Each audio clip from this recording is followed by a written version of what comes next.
Snow Treasure Chapter 15. The new snow was a sparkling white sheet that spread over everything. The windows of the houses had shaggy white eyebrows, and the doors were all but blocked up with dense, woolly beards.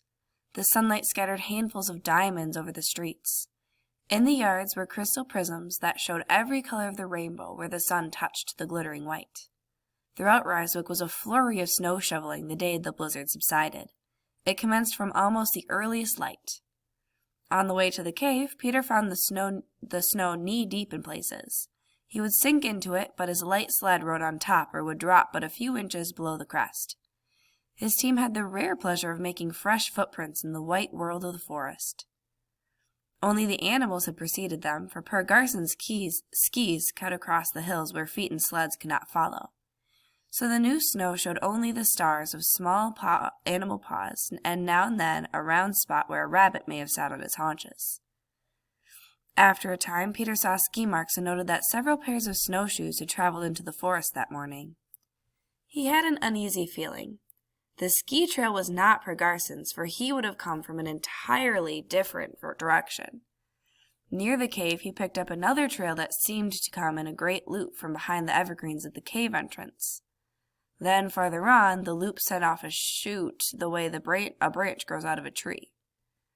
Peter was cautious about approaching the cave. He was not going to walk into a trap. When he first came on the ski trail, he warned his team to silence. So the 10 of them moved over the snow as quietly as possible. Near the cave, he lined his boys and girls behind a thick clump of bushes that the new snow had made into a solid blot of white. Leaving them to guard his sled, he quietly followed the trail into the cave. He would not have been surprised to see gray-green Nazi uniforms inside, but instead there was only Per Garson wiping his forehead on his sleeve. Peter's stealthy approach was not lost on old Per. "So you was frightened, eh? You think to come on the Germans? I should have told you it was only us. There's snowshoe trails, too, down the gully beyond the Trolls Tree. Nah, not to worry about them. Miles and Ole made them.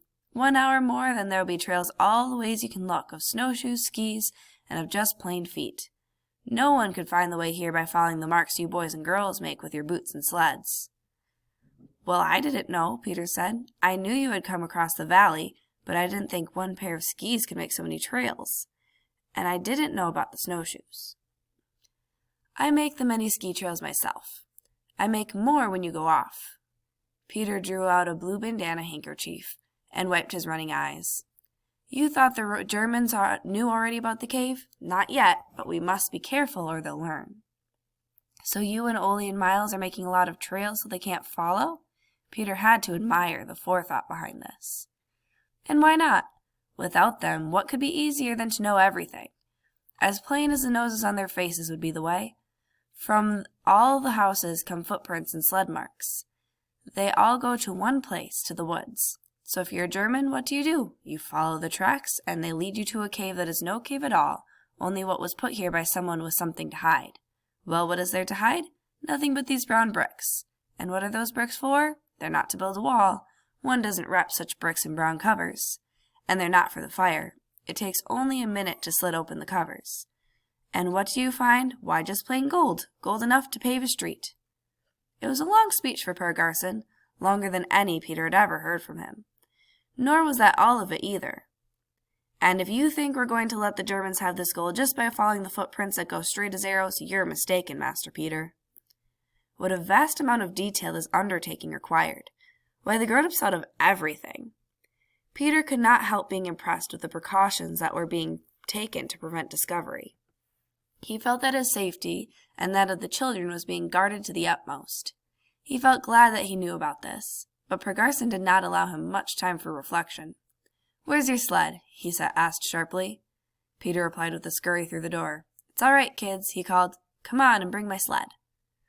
The storm hadn't destroyed the German barracks. This the children could see when they reached the lookout. Beaten by the wind and lashed by the sea, they still stood trim beside the fishing pier. One of the Nazi warehouses had suffered some damage, for a crew of workers was busy repairing its roof. The big fjord had been on a rampage because there was wreckage along its shore.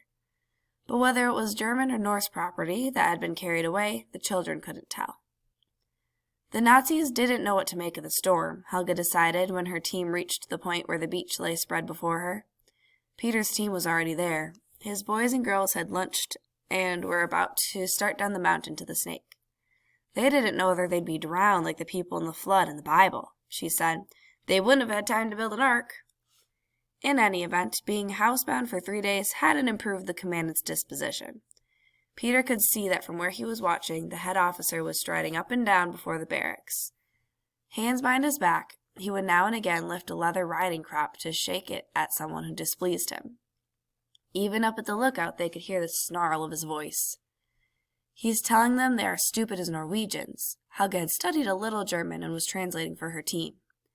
He says that the people of this country have better sense than they, for they build their houses for the crazy wild weather in this part of the world.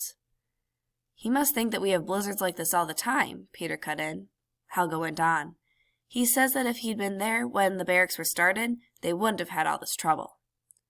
I guess the storm did them more damage than we know, Peter concluded, as he gathered his team together for the final push to the Snake. Down on the beach, Peter had his first brush with the commandant. Big boy like you playing with a sled, he taunted. In Germany, you'd be one of Hitler's youth. You'd learn to march. You'd be on your way to being a soldier. Don't want to learn to march. Don't want to be a soldier like you, Peter said under his breath.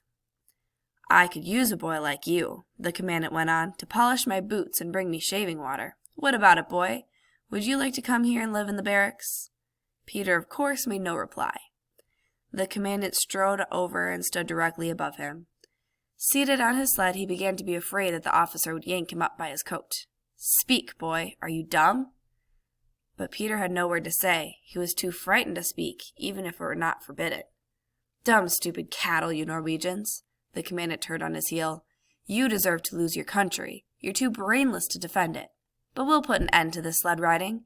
There's no sense in a whole country growing up in ignorance. On Monday, you go back to school.